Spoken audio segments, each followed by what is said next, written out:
You slip out of your mother, somewhere in the Pacific Ocean. She turns and swims away into deeper water without looking back, leaving you alone in the open blue. You're already over a meter long with a full set of teeth, but your movements are clumsy and uncoordinated. Your stomach is empty and you need to eat, so you push upward toward the surface where you spot small fish moving in a loose group. You try to catch one, opening your jaws and lunging forward, but you're too slow and the fish scatters before you get close. You try again with another target, twisting your body to follow its path, but it darts away easily and you miss by more than a body length. Then, a young tuna cuts through the school from the side, scattering the fish in every direction, and you chase after it without thinking. You open your mouth wide and kick harder, trying to close the distance, but the tuna accelerates and leaves you behind within seconds. Your muscles burn and you stop swimming, sinking back down toward the rocks below. That's when you spot something easier, a small fish floating near the bottom with torn fins and a gash along its side. You glide toward it and strike, your jaws clamping down and killing it instantly. That's your first meal. But as you begin to tear into the flesh, something bumps you hard from behind, knocking you sideways. You twist around and see another young shark, smaller than you and a different species, trying to grab the fish from your mouth. You thrash your head side to side, pulling the fish away from its jaws, and the other shark lunges again. You bite down harder and swing your whole body around, forcing it back. It circles once, then swims off. You finish eating quickly, swallowing the last pieces before anything else shows up.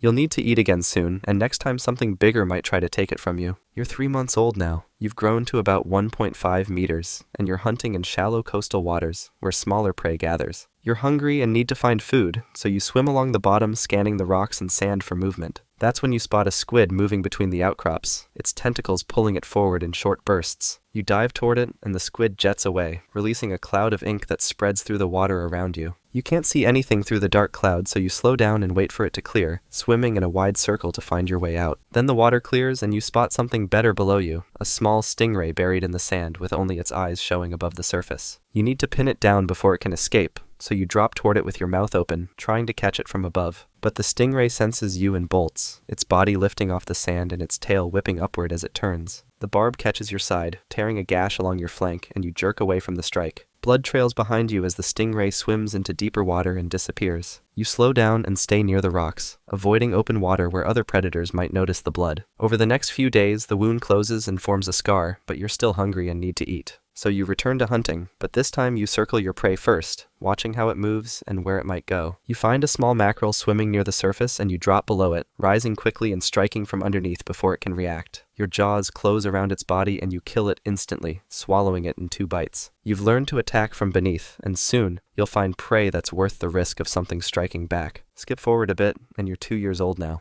You're about 2.5 meters long, and you've been hunting along the same reef edge for weeks, feeding on fish that gather near the rocks. Today you spot a seal pup swimming near the surface above you, and you need to eat, so you drop lower and begin your approach from below. You rise slowly, keeping the seal's shadow directly above you, getting closer with each push of your tail. But just as you're about to strike, another great white charges from the side and rams into you, knocking you off course. The impact throws you sideways and the seal pup panics, swimming fast toward the shore and disappearing into the shallows. You circle back and the other shark does the same, both of you swimming in wide loops while watching each other. It's slightly larger than you at around 3 meters, and this reef is its territory, not yours. You don't leave right away, so you keep swimming parallel to it, showing you're not ready to back down. But the other shark rushes toward you with its mouth open, displaying rows of teeth, and you turn to meet it. Then it bites down on your tail, not hard enough to tear through, but hard enough to make you twist violently in the water. You snap back and catch its pectoral fin, your teeth scraping across the surface, and both of you break apart and circle again. Blood leaks from your tail and you're losing energy fast, while the other shark holds its position without moving closer. It's bigger and stronger, and this reef belongs to it, so you turn away and swim toward open water, leaving the hunting ground behind. You'll need your own territory eventually, but first you'll need to grow bigger than anything that tries to take it from you. You're 5 years old now. You've grown to 3.5 meters, and you're hunting in deeper offshore waters, tracking a school of tuna as they move through the blue. You need to stay with them because they're fast and won't come back if you lose sight of them, so you push harder to keep up. Then something massive moves below you, a shape too big to be prey, and you glance down to see what it is. It's another great white, at least 5 meters long, rising slowly from the deeper water beneath you. You stop swimming and hold your position, trying to decide whether to leave or stay. The shark rises closer and passes directly under you, close enough that you can see old scars across its back and head from fights or failed mating attempts. But it doesn't attack, so you stay still and let it pass. Then it circles once, moving around you in a wide loop before turning away and swimming toward deeper water. You wait until it's gone before you start moving again, but the tuna school has scattered and you need to find something else to eat. So you swim lower, and that's when you spot a dead dolphin sinking slowly through the water, its body already torn open by something that killed it recently. You move toward it carefully, checking the area for other sharks that might already be feeding. Then you see a smaller shark on the far side of the carcass, a mako tearing chunks from the dolphin's belly. You swim closer and take a bite from the opposite side, ripping away a large piece of flesh. The mako snaps its jaws at you but doesn't leave its side of the carcass, so you both feed in silence, tearing away chunks as fast as you can. After a few minutes, you've eaten enough, so you leave and let the mako finish the rest. That adult was twice your size, and one day you might be that big. But growing means surviving everything that hunts these waters first. Skip forward, and you're 8 years old now. You're 4 meters long, and you're hunting near a rocky island where seals gather on the shore. You've been watching the colony for hours, waiting for one of them to enter the water, and finally an adult seal dives in and begins swimming away from the rocks. You need to catch it before it gets too far, so you drop deep and begin your approach from below. The water here is thick with particles and sand, making it harder to see, but that works in your favor because the seal can't see you either. You rise quickly with your jaws opening wide,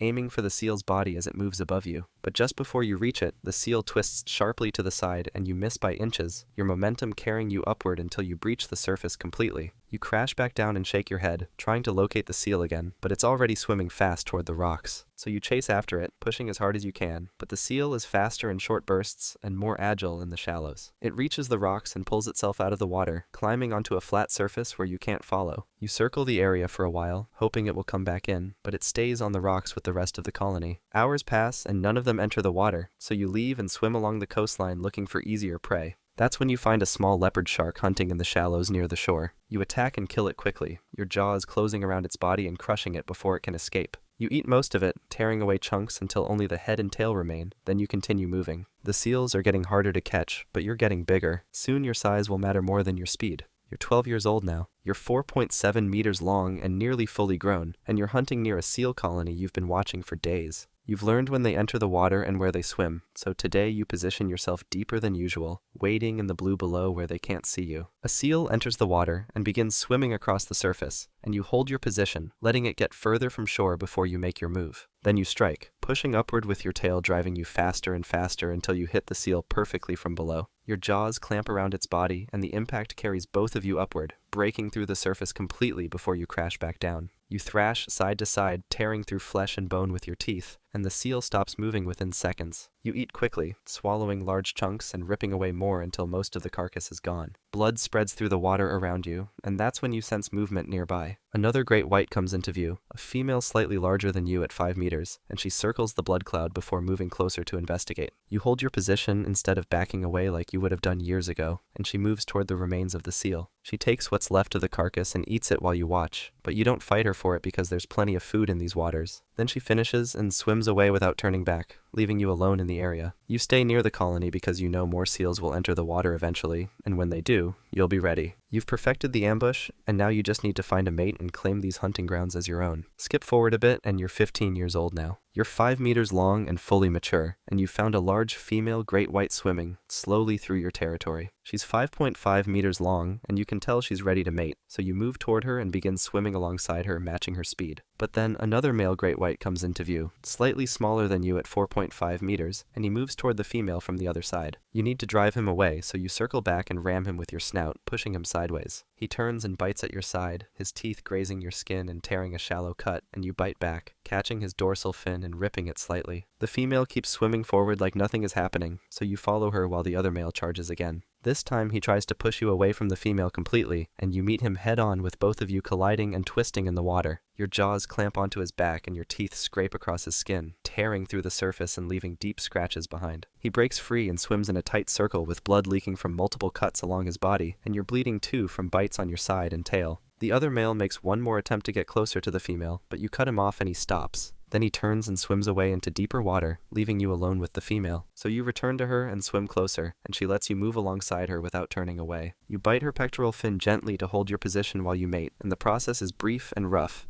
your teeth leaving marks on her back and fins. When it's finished, she swims away without looking back, and you stay in the area with your wounds still bleeding. You've mated, but you'll never see the offspring. Your role is done, and the ocean is still full of threats bigger than you. You're 18 years old now. You're hunting in the same waters where you've fed for years, cruising near the island where the seal colony gathers. You're scanning the surface for movement when you spot a seal swimming above you, so you drop lower and begin your approach from below. You rise slowly, keeping the seal directly above you, getting ready to strike. Then something massive hits you from the side with enough force to knock you off course completely. It's an orca, part of a hunting pod you didn't see coming, and it rams you again. This time targeting your gills with its body slamming into yours repeatedly. You try to turn and bite, trying to fight back, but another orca strikes you from below, pushing you upward and forcing you onto your back. You can't move anymore. Tonic immobility sets in and your body goes still, sinking slowly while the orcas circle around you. You're completely paralyzed and can't swim or fight or escape, so you just sink. Then one of them bites into your belly, tearing away a chunk of flesh, and you still can't move. Another orca joins and rips into your liver, pulling it out piece by piece while you're still alive. Blood clouds the water as they feed on you, taking only the parts they want and leaving the rest. Your gills stop moving and water stops flowing through them,